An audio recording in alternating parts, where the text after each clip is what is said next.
पृथक शरण आलोक्ति अति एवं प्रभुरति।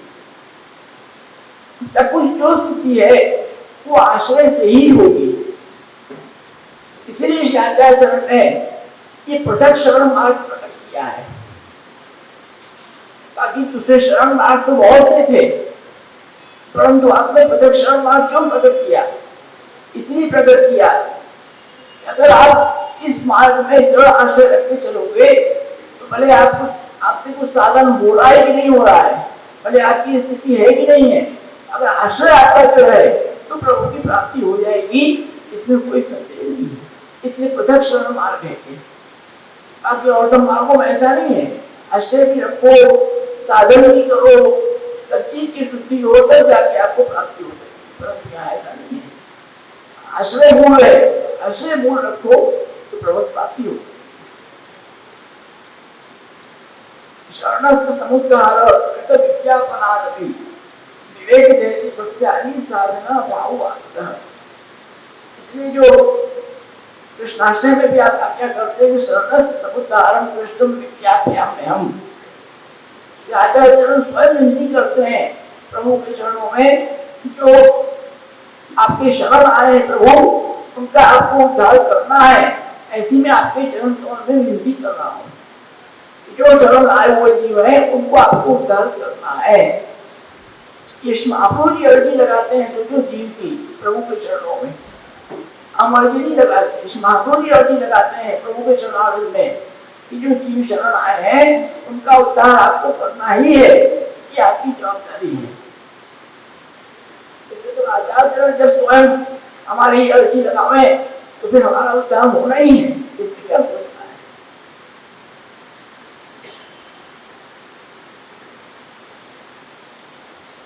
उसके बाद क्या करते हैं आप, इस सन्मार्ग विद्धि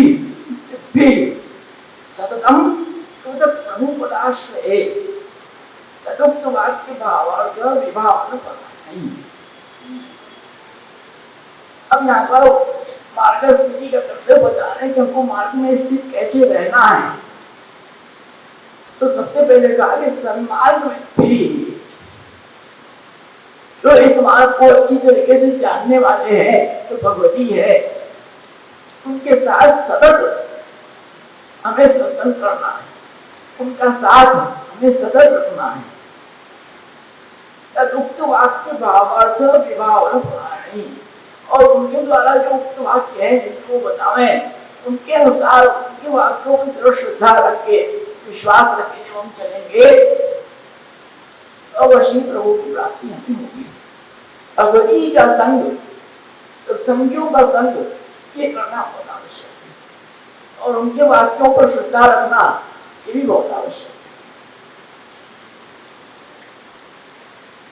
है। यथाशक्ति सुमार्गीय प्रभु सेवा परैरपि विरुद्ध प्रति संदेह नागद योग तत्परैः। यथाशक्ति जितना भी हमसे बन सके, यथाशक्ति भगवत सेवा करो, भगवत सत्संग करो, जितना हमसे बन सके उसको छोड़ो मत। प्रभु की सेवा करो, प्रभु सेवा पर बनो, और साथ में क्या करो तो विरुद्ध प्रति संदेह, अपने मार्ग से जो विरुद्ध है, अपने मार्ग से जो विरुद्ध बातें हैं या विरुद्ध प्रति है अपने मार्ग से, उससे दूर रहो, उसके पास मत जाओ। उसमें इस प्रकार का आभास रखो कि ये विरुद्ध चीज हमको जला देगी।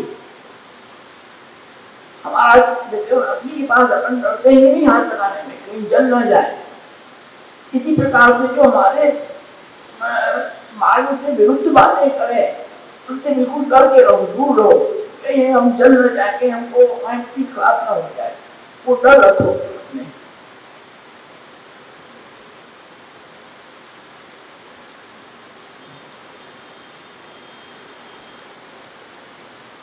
निरंतरम, अब श्लोक में क्या करते हैं आप, निरंतरम सुमार्गीय सदाम संग समन्वितैः स्थिरम संसार विमुखैः स्वगुण प्रणतैरपि।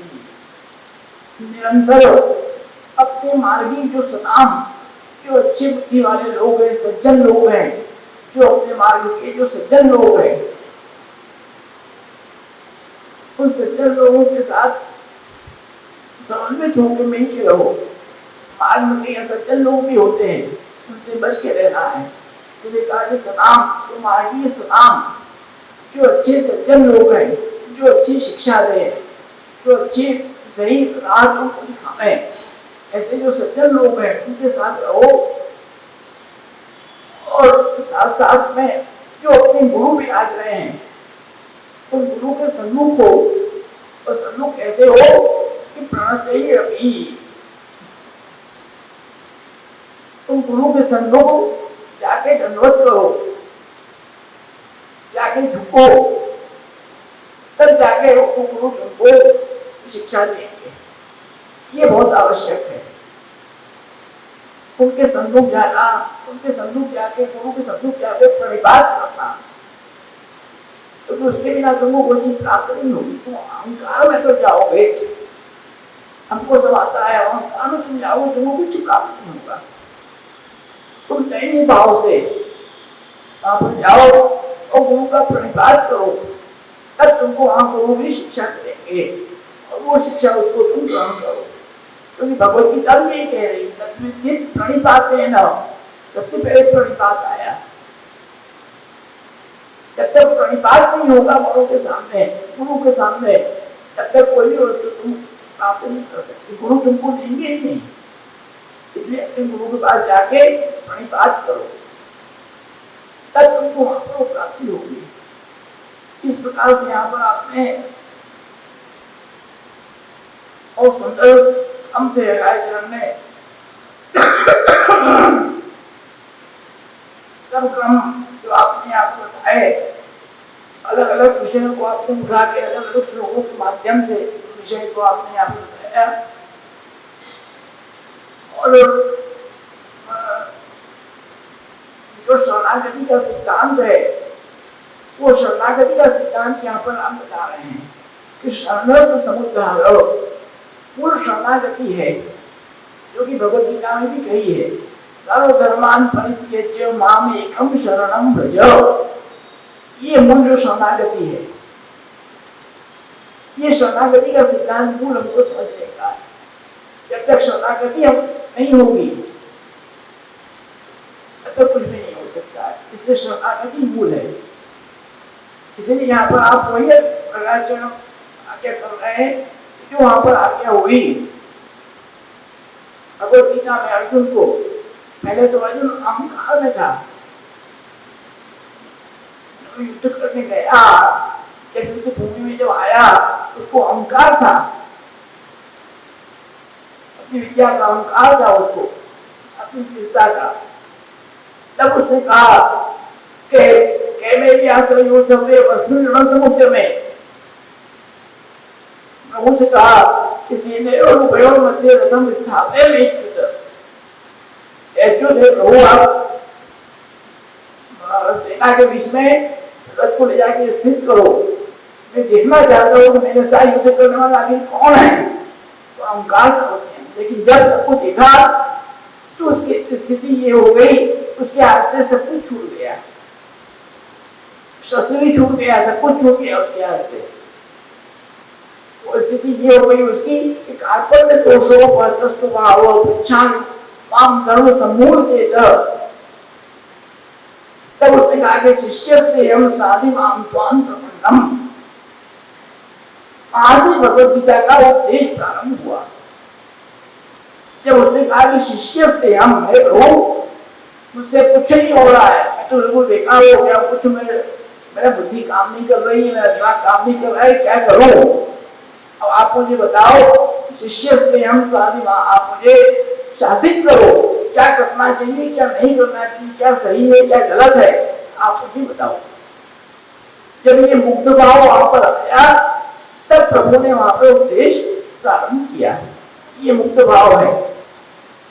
जिस प्रकार से वहां पर जब गोवर्धन धर्म का प्राकट्य हुआ, श्रावण से श्रावण पक्षे, और जब आचार्य ने पूछा तमला जी से, सुनियो, आगे सुनियो और समझो नहीं। क्योंकि ये मुक्त भाव है वहाँ। इसी प्रकार से यहाँ पर अर्जुन ये पुष्टि स्वरूप है भगवत गीता का, ये मुक्त भाव है यहाँ पर अर्जुन का कि शिष्य से हम साथी माम स्वाम कर्मण, आप मुझे शासित करो, प्रभु बताओ क्या मुझे क्या करना चाहिए क्या नहीं। तब आपने पूरा भगवत गीता का उपदेश किया, पूरा उपदेश उसको मिला। तब आखिरी में जाके इतना सब होने के बाद भी वो युद्ध करने के लिए प्रेरित नहीं हुआ। कब हुआ? जब प्रभु ने स्पष्ट आज्ञा कर दी कि सर्वधर्मान परित्यज्य माम एकम, जब स्वरूप परक हो गया, प्रभु ने वहां पर स्वरूप परक कर दिया उसको। ये पुष्टि है। यहाँ पर दोनों अर्थ निकलेंगे, मर्यादा का अर्थ भी है और पुष्टि अर्थ भी है। केवल वाणी से जब अर्थ लोगे, वाणी से अर्थ लोगे तो वो मर्यादा अर्थ हो जाएगा, वचसा वेद मार्गम ही। सर्वधर्मान, सभी धर्मों को छोड़ के तू मेरी शरण में आ जा, तेरे सब पापों से मुक्त कर दूंगा। ये सामान्य नहीं है, परंतु यहाँ पर इसके अंदर पुष्टि क्या है कि सर्वधर्मान परित्यज्य माम एकम, धर्मी स्वरूप अर्थात स्वरूप परक हो गया, ये पुष्टि है। पुष्टि में स्वरूप परक है, वाणी परक नहीं है। प्रभु की वाणी परक पुष्टि भक्त नहीं होते हैं, प्रभु के स्वरूप परक होते हैं। जब आपने स्वरूप परक उसको कर दिया तब उसकी बुद्धि खुली। शोध करने की आवश्यकता नहीं, इसका अर्थ बहुत सुंदर खुला। शरणात्म प्रदर्शक जो नाम रखना में इसका अर्थ बहुत सुंदर विशेष रूप से इसका खुला है, शेषता का भी समय नहीं है। तो वो जब स्वरूप परक वहां पर हो गया, तो जब तब प्रभु उसको स्वरूप पर जब कर दिया, तब उसके मुंह से निकला कि आप जैसा कहोगे वैसा मैं करूंगा। तब उसको वो चीज भान हुई, उसके पहले उसको भान नहीं हुआ था, तब उसको भान हुआ। वो शरणागति है। शरणागति मतलब कि जो केवल धर्मी परक बस और कुछ भी नहीं, उससे अगर कुछ भी विरुद्ध है तो नहीं स्वीकार करना। प्रभु ने कहा इसको मार, तो मारना। विष्णु पितामह को, शिखंडी को खड़े करके मारो तो मारना है, उसमें सोचना ही नहीं। अगर तुमने सोच लिया तो भगवत परक नहीं हुआ, धर्मी परक नहीं हुआ, वहां को सोचना ही नहीं। इसलिए कहा ना कि 6 प्रकार की शरणागति बताई। उसमें सबसे पहला क्या है? अनुकूलस्थ संकल्प प्रतिकूल विसर्जनम कर्ष्यति विश्वासो भर्तृत्व वर्णम यथा आत्मनैवेद्य कार्पण्ये शर्विधान आत्मविक्षेप कार्पण्य शर्विधा शरणा, ये 6 प्रकार शरणागति के बताए हैं। सबसे पहला क्या बताया कि अनुकूलस्थ संकल्प, मैं अनुकूल रहूंगा आपके, ये संकल्प लो। पहला ये संकल्प है कि प्रभु मैं आपका हूं, आपका ही रहूंगा, वो दूसरी तरफ मुझे नहीं जाना है, ये पहला संकल्प लेना है। और प्रतिकूल विसर्जन, दूसरी तरफ कहीं हमको जाना ही नहीं है, उसका विसर्जन अन्य का, बिल्कुल स्वरूप परक हो जाना, ये है शरणागति का मुख्य सिद्धांत। और जो प्रभु है उसी पे विश्वास, बस उनके वचन पे ही विश्वास। जो आपने कहा वो मुझे करना है, तो सही है गलत उससे मतलब ही नहीं, प्रभु ने कहा करना है, ये शरणागति का स्वरूप है। यही आप यहाँ पे बता रहे हैं। शरण से समुद्धारम, उसको आप लेके आपने यही बताया शरणागति मुख्य है। जब वो आवे तब जाके हमारी स्थिति दृढ़ हो सकती है। ऐसा विश्वास प्रभु के वचनों में, प्रभु पर ऐसा विश्वास हो तब हो सकता है। नहीं कह के अब आगे का शिक्षा प्रदर्शन और अपन करें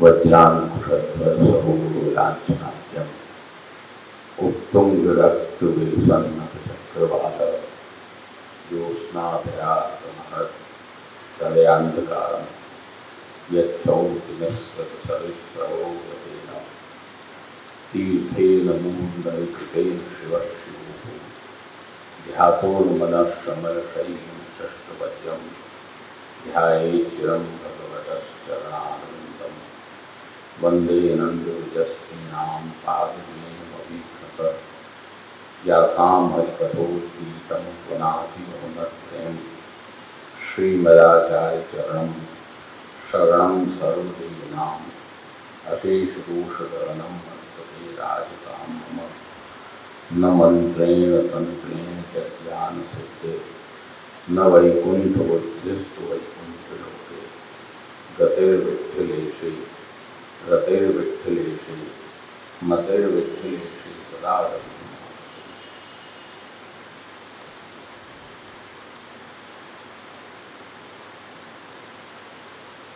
सर्वप्रथम श्री वल्लभ प्रभु के चरणों में वंदन करते हुए चिरंजीव बाबा साहब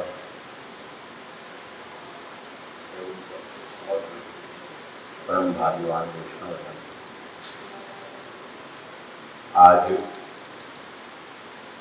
तकरीबन 1 मास के बाद पुनः आगे अपना प्रसंग चल रहा है।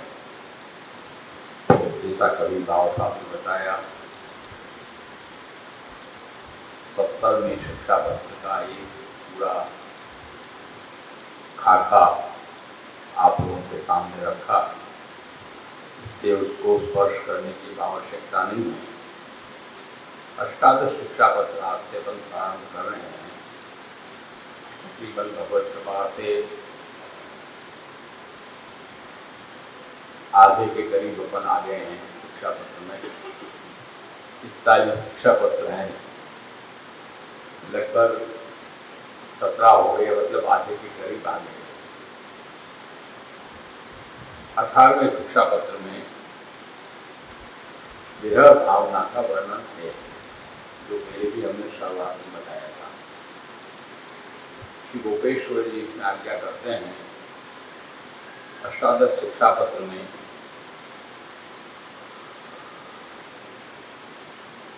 भगवती को केवल अपने उदर भरण का लक्ष्य नहीं रखना चाहिए, उस दृष्टि से कार्य नहीं करना चाहिए, एक बात। दूसरी बात, उनको विरह करके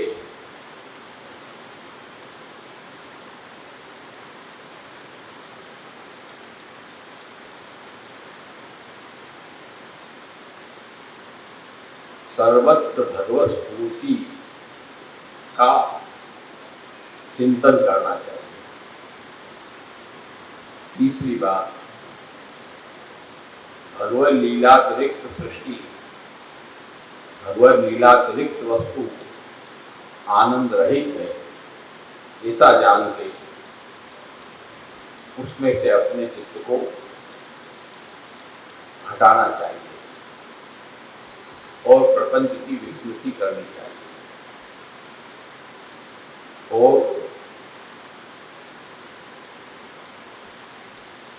पूर्व पुरुषोत्तम भगवान श्री कृष्ण का हृदय में स्थापन करने का प्रयास करना चाहिए। और ठाकुर जी, श्री महाप्रभु जी, श्री गोसाई जी एवं ब्रज स्वामिनियां और भगवत लीला पदार्थ में तुल्य बुद्धि नहीं करनी चाहिए, उनकी समानता की बुद्धि हमको नहीं करना चाहिए। इस प्रकार का विषय इस अष्टादश शिक्षा पत्र में आप वर्णन कर रहे हैं। सर्वप्रथम श्लोक में आप आज्ञा करते हैं, कालस्वकार्यं कुरुते न जानाति जनो यतः प्रमाद्यति हरे कार्ये स्वात्म कार्ये विह्वलः। सीधा सीधा इसका करें, काल अपना कार्य कर रहा है, मनुष्य उस चीज को जान नहीं सकता है, भगवत कार्य में वो प्रमाद करता है और अपने कार्यों में वो विशेष चित्त को लगाता है। सीधा सीधा इसका शब्दार्थ है। अब यहाँ पर विशेष अर्थ का अपन जब विचार करते हैं तो कालह स्वकार्यम कुरुते।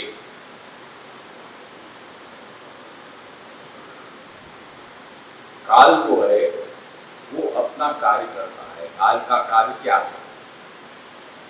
काल का कार्य ये है कि सद्बुद्धि का नाश करना। अच्छी बुद्धि जहाँ भी है उस बुद्धि को खत्म करना, ये कलिकाल का कार्य है। एक दूसरा काल क्या है कि एक एक क्षण जैसे जैसे बीतता जा रहा है वो क्षण अपने हाथ से निकलता जा रहा है। समय कभी स्थिर नहीं रहता। समय जितना बीता वो अपने हाथ से निकल गया। तुम चाहो तो वो समय वापस आ जाए, तुम्हारे पास आ सकता है? नहीं आ सकता। आज हमने 20 मिनट निकाल दिया, 20 मिनट तक हम बेमतलब की बातें करते रहे, गप्पे लगाते रहे, वो 20 मिनट निकल गया, वो वापस तो अपने पास आना नहीं है। तो काल ने अपना काम कर दिया कि 20 मिनट तक तुम्हारा भगवत परक चित्त हटाकर बतियाने में चित्त लगा दिया, और इतना समय उसने अपना तुम्हारा खत्म कर दिया। ये काल अपना कार्य कर रहा है।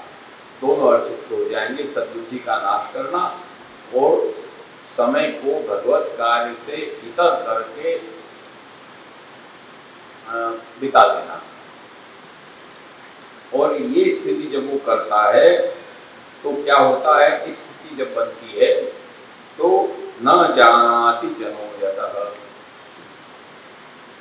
यहाँ पर स्थिति बनती है कि जो व्यक्ति होता है वो न जानाति यतः यस्मात् कारणात् व्यक्ति नहीं जानता है कि मैं क्या करूं और क्या न करूं।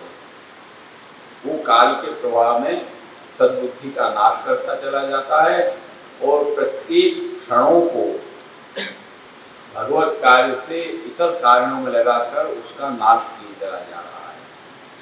वहाँ क्या हमको करना चाहिए, क्या हमको नहीं करना चाहिए, इस कर्तव्य का भान उसको रहता नहीं। न जानाति जनो यतः, वो नहीं जान सकता है। ये स्थिति उसकी बनती है। और ये स्थिति जब बन जाती है तो क्या होता है कि प्रमाद देते हरे कार्य, भगवत कार्य में वो प्रमाद करता है, आलस्य करता है। भाई अपन को ठाकुर जी का कार्य करना है, आज कल कर देंगे, परसों कर देंगे, ये क्या है? प्रमाद है। और स्वात्म कार्य विबला, अपना कार्य जब आता है लौकिक कार्य, उसमें अत्यंत विफल हो जाता है। विफल का मतलब विकल हो जाता है। भाई जल्दी कर लो, भाई उसको तो अभी करना पड़ेगा, बिना भी करे नहीं चलेगा। विफल होकर के वो कार्य को तुरंत कर देता है। और भगवत कार्य जो है उस कार्य में प्रमाद करता चला जाता है।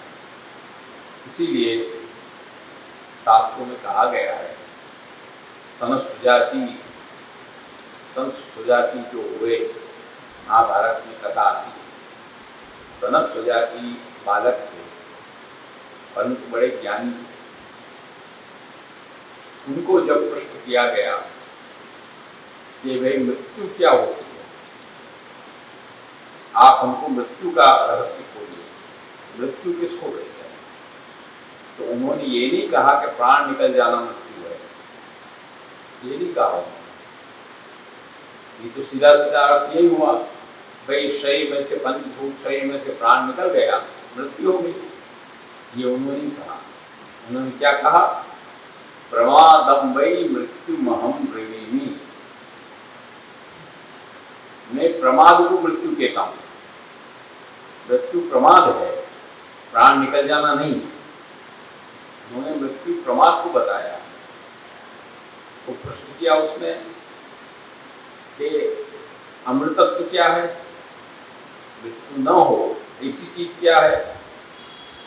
तो उन्होंने कहा प्रमादम वै मृत्युमहं ब्रवीमि, सदा प्रमादम अमृतत्वम ब्रवीमि।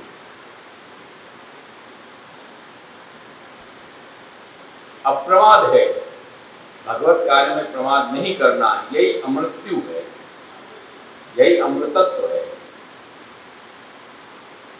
कहा ऐसे कैसे आप कह रहे हो, ये तो बात समझ में आने वाली नहीं है। तो उन्होंने कहा न वै मृत्यु व्याघ्र एवास्ति जंतु, मृत्यु होती है वो व्याघ्र के समान, शेर के समान आदमी को खाती नहीं है। शेर आ गया उसने खा गया, ऐसे नहीं होता है।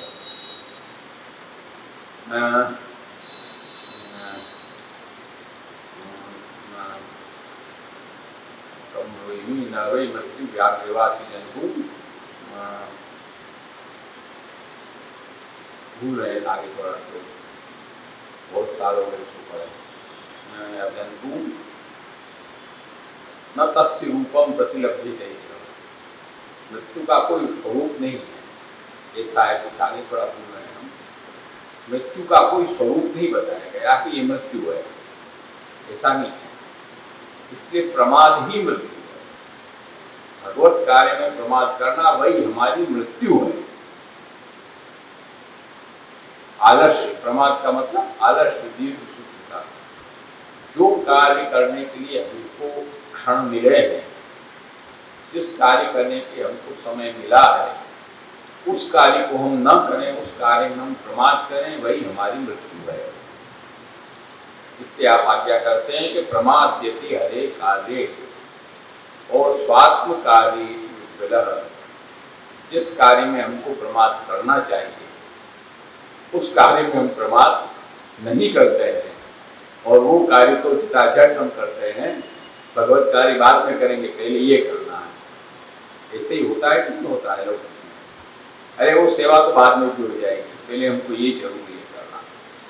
लौकिक में हम सब में होता है, कोई आप में होता है, हमें नहीं होता, ऐसा नहीं, सबको अनुभव होता है। इस चीज को सब करते हैं, और मन में मंदी के अंदर आता भी है, उस समय आत्मा हमको टोकती भी है कि गलत कर रहा है, परंतु अपन वही करते हैं।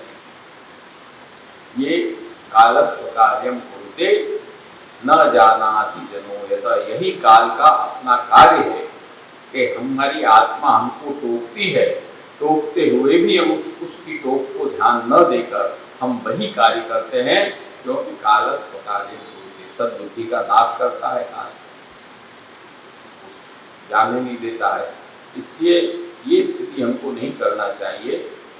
हमको देह संबंधी सांसारिक कार्य को जो है उसमें अपने आत्म संबंधी भगवत धर्म, सेवा, स्मरण, कीर्तन, वार्ता, कथा इत्यादि कार्य में हमको प्रमाद नहीं करना चाहिए, और जो लौकिक कार्य उसमें हमको प्रमाद करना चाहिए, यही उल्टा हो जाता है। उसके बाद आप आज्ञा करते हैं केवलो दरिकत्वं तु तदीयानां न चोचितम न पूरेति मुदिरम सेवकानां कृपानिधे। केवलो दरिकत्वं तु तदीयानां, तदी का मतलब भगवदीय, तदी होते हैं वो भगवदीय होते हैं। तद माने प्रभु, उनके जो अंतरंग है वो भगवदीय है। तो तदीयानाम नाम भगवदीयानाम केवलो उदरिकत्वम, केवल उदर पूर्ति के ऊपर ही ध्यान देना यह उचित नहीं है। आज हम केवल उदर पूर्ति पर ही ध्यान दें, केवल हमारे योगक्षेम पर ही हम ध्यान दें, इसका मतलब क्या हुआ? ये भगवदियों के लिए उचित नहीं है। क्यों उचित नहीं है? उसकी आप आज्ञा करते हैं भगवदीयानाम तदीयानाम न चोचितम न च उचितम, दोनों बात कही यहाँ पर, चकार भी दिया है। चकार क्यों दिया है? कि ये उचित भी नहीं है और निंदनीय भी है। चकार इसलिए दिया है, तो चकार का क्या मतलब यहाँ देगा? केवलो दरिकत्वं तु तदीयानाम नोचितम, बस सीधा आ जाता, चकार देने की कोई आवश्यकता ही नहीं यहाँ पर। परंतु हर्रायत्र ने चकार दिया है चकार देने का तात्पर्य है कि उचित भी नहीं है और निंदनीय भी है, निंदा करने योग्य है, क्योंकि आप भगवदी हो। भगवदी के लिए निंदनीय क्यों हुआ? ये कि न पूरी मुदिरम सेवका नाम कृपा निधि, ये सहेतुक विशेषण है। जैसे कि चर्चा में सर्वात में भी आया ना, कौन बोला था? गणेश जी बोले थे या आके बोला था, कृपा सबसे बड़ा साधन साथ में होता है। तो ये सहेतुक है, ये चीज सहेतुक, आप सतर्क हेतु बता रहे हैं तर्क दे के साथ में कि कृपा निधि, प्रभु हमारे कैसे हैं कि कृपा के निधि। ये भगवान का सहज एक धर्म है, ये सहज धर्म है। देखो सर्वोत्तम में भी आनंद, परमानंद, श्री कृष्णास्यम और कृपा निधि, ये चार मूल नाम है। आनंद, परमानंद 2, श्री कृष्णास्यम 3 और कृपा निधि 4 मूल नाम हैं। इन चारों मूल नाम के 28 नाम हैं। कितने हुए? 28 टू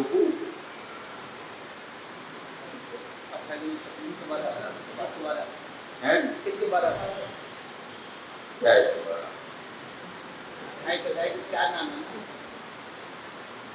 28 4 बार कितने हुए?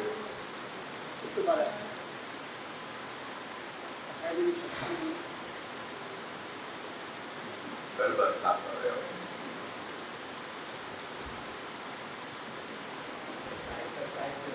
हैं? 27 108 नहीं, 104। क्या व्यापारी होता है? 104 हुए ना, 27 के 4 कितना हुआ? 27 चौका 104।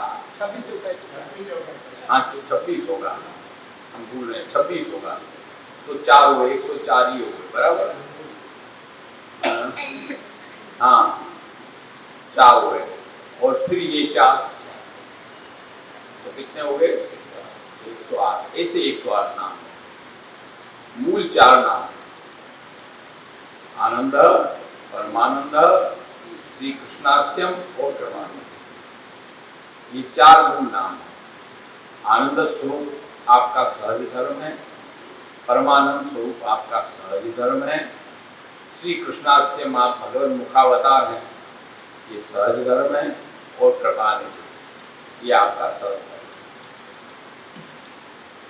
वहां भी ऐसे आया नाम रत्ना श्री विठ्ठल, कृपा सिंधु, भक्तवश्य और अति सुंदर, ये भी 4 सहज धर्म था।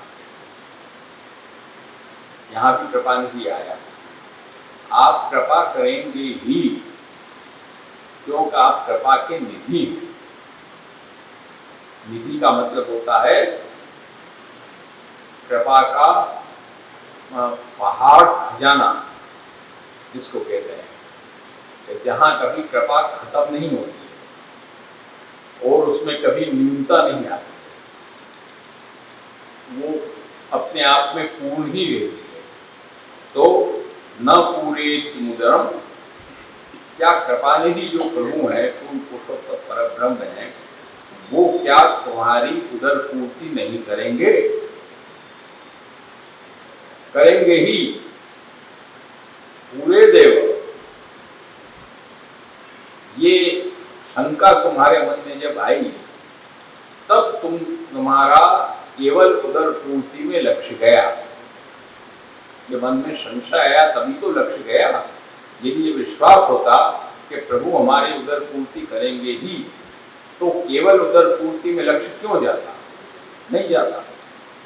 परंतु वहां संशय आया, इसलिए तदीयानाम न चोचितम, जो भगवत भक्त हैं, वैष्णव हैं, उनके हृदय में इस तरह का केवल उदर पूर्ति का भाव आना उचित भी नहीं है और निंदनीय भी है, क्योंकि इसका मतलब ये हुआ कि उनके अंदर कृपा निधि प्रभु के स्वरूप में संशय का स्थान बन गया। भोजनाच्छादने चिंताम वृथा कुर्वन्ति वैष्णवा। भोजन और आच्छादन, रोटी कपड़ा और मकान कहते हैं आजकल, भोजन और आच्छादन की चिंता वैष्णव लोग वृथा करते हैं। भोजनाच्छादने चिंताम वृथा कुर्वन्ति वैष्णवा योसो विश्वम्भरो देव। भगवान का नाम क्या है? विश्वम्भर। विश्वम्भरती विश्वम्भर, पूरे विश्व का जो भरण पोषण करे वो विश्वम्भर है। योसो विश्वम्भरो देव स किम भक्तानुपेक्षते। क्या तुम्हारा पेट नहीं भरेगा? एक कीड़े मकोड़े का पेट भरते हैं तो क्या तुम्हारा पेट प्रभु नहीं भरेंगे? कहते हैं कि पेट चोंच दिया है तो चुग्गा भी देंगे। प्रभु ने चोंच दिया है तो चुग्गा भी देंगे ही देंगे, पेट भरेंगे ही भरेंगे। तुम 100 रुपया कमाते थे तब भी तुम्हारा पेट भरा जाता था, आज लाखों रुपया कमाते हो तब भी तुम्हारा पेट भरा जाता है, करोड़ों रुपया कमाओगे तब भी तुम्हारा पेट भरा जाएगा। पेट तो भरा ही जाएगा। पेट करोड़ रुपये से भी नहीं भरता, पेट लाख रुपये से भी नहीं भरता, पेट तो 1.25 से 3 से भरेगा।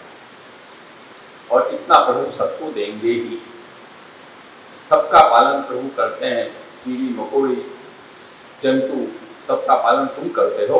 तुम एक गाय घर में पालते हो, 10 गाय घर में पालते हो, 1000 गाय घर में पालते हो, पक्षी घर में पालते हो, तो पूरे जगत के पक्षियों को, जगत के प्राणियों को कौन पेट भरता है?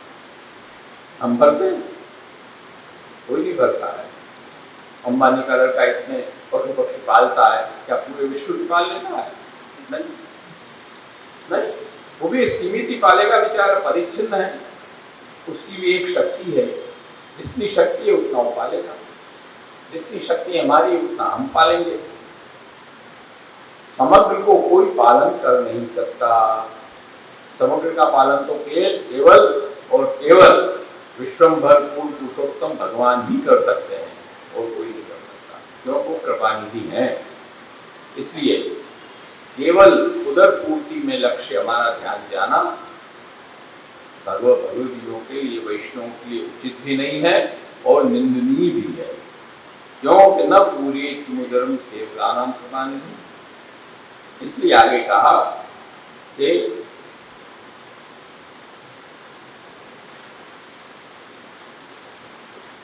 गोपेश्वर जी इसमें आज्ञा करते हैं कि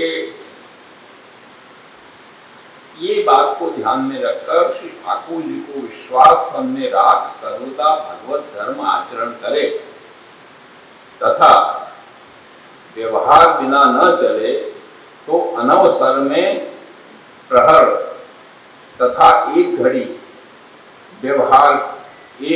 4 व्यवहार करे और मन में यह जाने जो जितनो मिलन हार होएगो सो प्रहर 1 तथा घड़ी 4 में सब मिल रहेगो।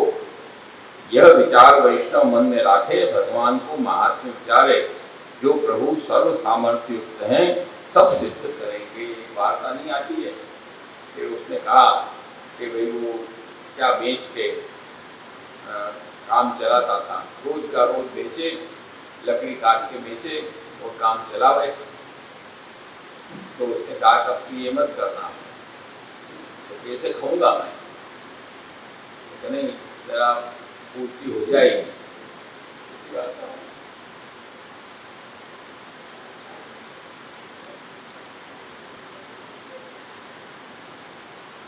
हाँ, ऐसा कुछ है। हाँ, एक तो भूल रहे हैं वार्ता। तो उसने कहा कि ये तो नहीं, इतना मत बेचना, जितना मिले तभी बेचना। एक वेश्या भी थी, तो इतना नहीं, वो इतना ग्राहक मिले तभी तू यश करना है, तो मत करना। अरे भाई खाऊंगी कहाँ से? तो करते करते करते करते 1 लाख रुपया दे तब करना। वो भी उसको मिला। नहीं मिला वो थोड़ी है। जो मिलनहार होगा, जो नसीब में होगा, जो भगवत कृपा होगी वो प्रभु को देना होगा, उतना प्रभु देंगे ही, उसमें कोई फर्क पड़ने वाला नहीं। और नहीं देना है तो तुम 50 ऊपर से नीचे कूदोगे तब भी ठाकुर जी नहीं। इसलिए केवल उदर पूर्ति का लक्ष्य हमको नहीं रखना है, भगवत सेवा का लक्ष्य हमको मुख्य रखना है। साथ साथ में उदर पूर्ति भी हमारी होती रहे, वो भी हमको ध्यान देना है।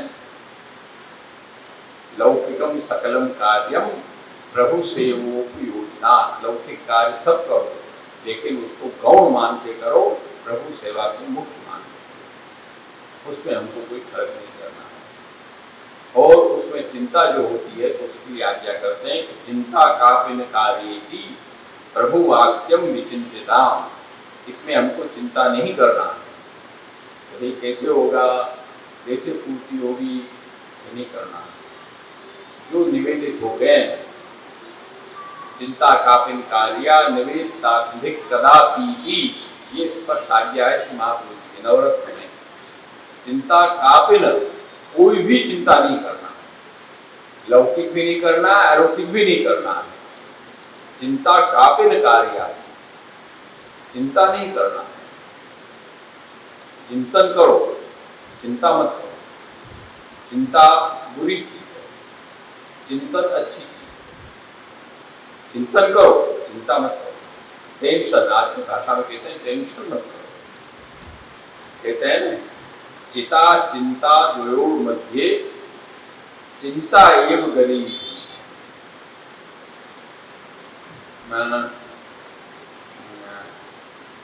चिता दहति निर्जीवम,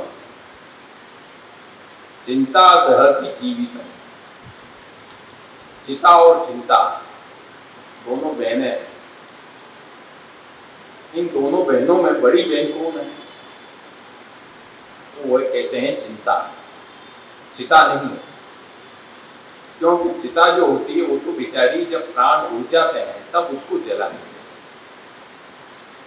प्राण उड़ने के बाद भी तो जलाती है, उसको अपन चिता के हवाले कर देते हैं, चिता उसको जला देती है। पर चिंता ऐसी चीज है, उसको प्राण उड़ने की जरूरत नहीं है, वो तो प्राण सहित जलाती है।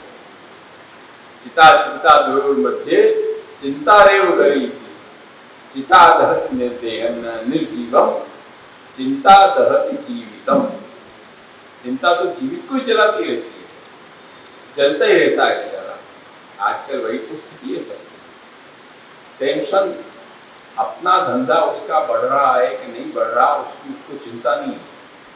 उसका धंधा क्यों बढ़ रहा है, उसको चिंता ये, उसको टेंशन ये, वो इतना ज्यादा क्यों कमा रहा है। अरे तू कमा रहा हो तो अपनी चिंता करने भैया, नहीं, उसकी चिंता नहीं करेगा। वो क्यों इतना कमा रहा है, हमारा क्यों इतना हो रहा है। ये स्थिति आजकल क्या है, चिंता, टेंशन। इसलिए वो नहीं करना है, हमको चिंतन करना। इसलिए आप क्या करें कि चिंता कापिन कार्य, लौकिक चिंता भी मत करो, अलौकिक चिंता भी मत करो। निवेदितात्म भी, इन्होंने निवेदन कर दिया है, उनको कभी चिंता नहीं करना। उसी वाक्य को लेकर यहाँ हृदय क्या कर रहे हैं, चिंता कापिन कार्य की प्रभु वाक्यम विचिंता। प्रभु अर्थात श्री महाप्रभु, महाप्रभु जी के वाक्य को हमको चिंतन करना चाहिए। श्री महाप्रभु ने नवरत्न में क्या आज्ञा किया है, और उसमें आपने क्या किया है कि ज्ञान अज्ञानिनो ज्ञानिनश्च यदि स्यात् समताकृतौ। उसमें आपने यहाँ तक आज्ञा किया है, वहाँ ज्ञानी और अज्ञानी दोनों को बराबर ही माना। ज्ञानी को भी कोई चिंता नहीं करना है, अज्ञानी को भी कोई चिंता नहीं करना है। ज्ञानी ने भ्रम समझ लिया तो भी उसको निश्चिंत होना है, अज्ञानी ने भ्रम समझ लिया तब भी उसको निश्चिंत होना है। अज्ञानात् अथ्या ज्ञानात् कृतम् आत्मनिवेदनम्, यही कृष्ण सात्विक प्राणी ईशान का परिवेदना। परिदेव कोई नहीं उसको समस्या। तो वहां पर अज्ञानिनो ज्ञानिनश्च यदि स्यात् समताकृतौ, अज्ञानी और ज्ञानी दोनों की जो कृति है दोनों की कृति में तुल्यता का निरूपण किया है। तदा तु साधना भावात् किम वृत्तम ज्ञानतः फलम। तदा तब साधन के अभाव से ज्ञानी का क्या फल होगा, ज्ञान का क्या फल होगा, ये प्रश्न जब सामने आता है उस प्रश्न का निराकरण आप अगले 1.5 श्लोक से करेंगे। अगले जो 1.5 श्लोक हैं, विरेण हरिस्फूर्त्या सर्वत्र क्लेश भावना लीला सृष्टौ ही निरानंदस्या यथा कथंचित विस्मृत्य प्रपंचम रचयन्ते, इससे आप आगे करेंगे। इसलिए यहाँ पर मूल बात जो प्रकार समझना, आज इतना ही अपन करेंगे तो समय अपना हो गया है, इतना ही अपन करेंगे कि काल अपना कार्य कर रहा है, उस काल के कार्य में क्या करना चाहिए क्या नहीं करना चाहिए हमको ज्ञान नहीं मिलता है। हम भगवत कार्य में प्रमाद करते हैं, अपने कार्य में विफल होते हैं, इस चीज को हमको नहीं करना है। समय को बहुत ध्यान से देखना है, समय को बर्बाद नहीं करना है। सबसे बड़ी बात, आज का समय की सबसे बड़ी बर्बादी तो आपके जेबों में गिरा देती है।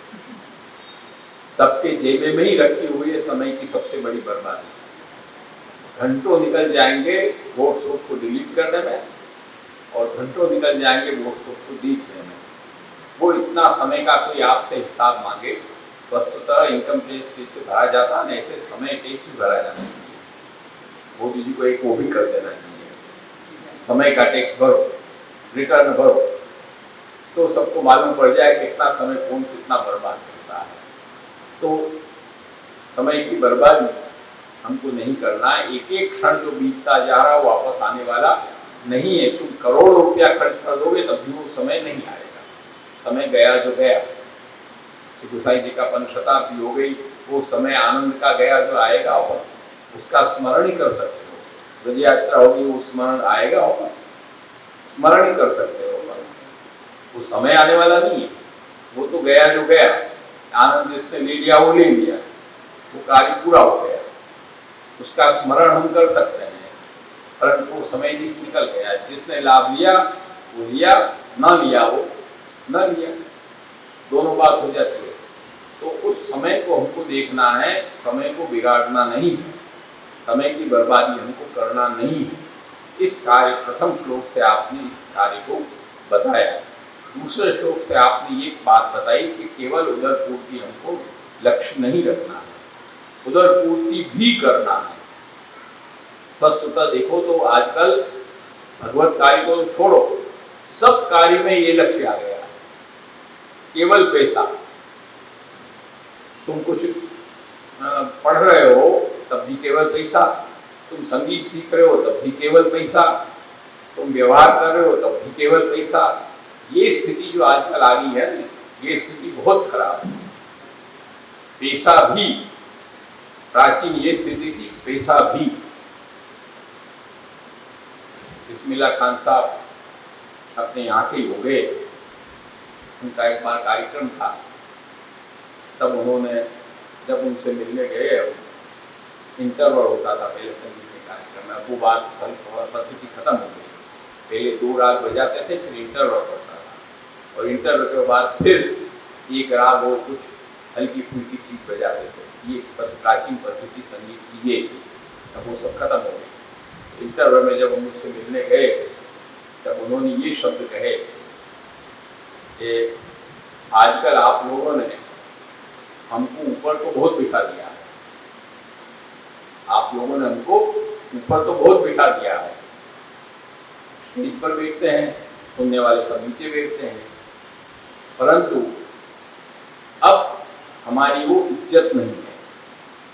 ये शब्द उनके हैं, हमारे नहीं है। हमारी वो इज्जत नहीं है, हमारी कला की इज्जत नहीं है। हमारी फीस आप देंगे, हम आपको बस सुनाएंगे और हम चले जाएंगे। पहले राजा महाराजा लोग हमको नीचे बैठाते थे और वो ऊपर बैठते थे, परंतु वो हमारे कला की कद्र करते थे। हमारे कला की कद्र को जानते थे। हम पैसे के लिए वहाँ नहीं जाते थे, हम कला की कद्र के लिए वहाँ जाते थे। पैसा भी हमको मिलता था। ये शब्द उनके हैं। और आजकल पैसे के लिए ही आदमी जाता है, कला की कद्र के लिए नहीं जाता है। आजकल ये स्थिति बन गई। तो ये स्थिति हमको नहीं रखना है। हमको अपनी वस्तु की कद्र, हमारी विद्या, हमारा ज्ञान, हमारा कार्य, हमारा परिश्रम, हमारा व्यापार, उसका स्टैंडर्ड भी देखना है और उसके स्टैंडर्ड बना रहे इस बात को भी ध्यान देना है। केवल पैसा के लिए हमारे स्टैंडर्ड क्वालिटी में गिरावट नहीं आना है, जबकि आजकल वही स्थिति चल रही है सर्वत्र, एक जगह नहीं सर्वत्र। दूसरे में ये बताया, तीसरे में चिंता हमको नहीं करना है, क्योंकि प्रभु हमारे ऊपर विराज रहे हैं, वो सब कार्य करने में समर्थ हैं, इसलिए हमको चिंता नहीं करना है, चिंतन करना है। इस प्रकार से ये 3.5 श्लोकों में आपने वर्णन किया। आज इतने ये पद रखते हैं। अभी एकादशी, चातुर्मास के नियम की एकादशी होगी, उसमें इस विषय को आगे बढ़ाते हुए अपन आगे बढ़ेंगे। नहीं कहते हुए आगे बढ़ेंगे।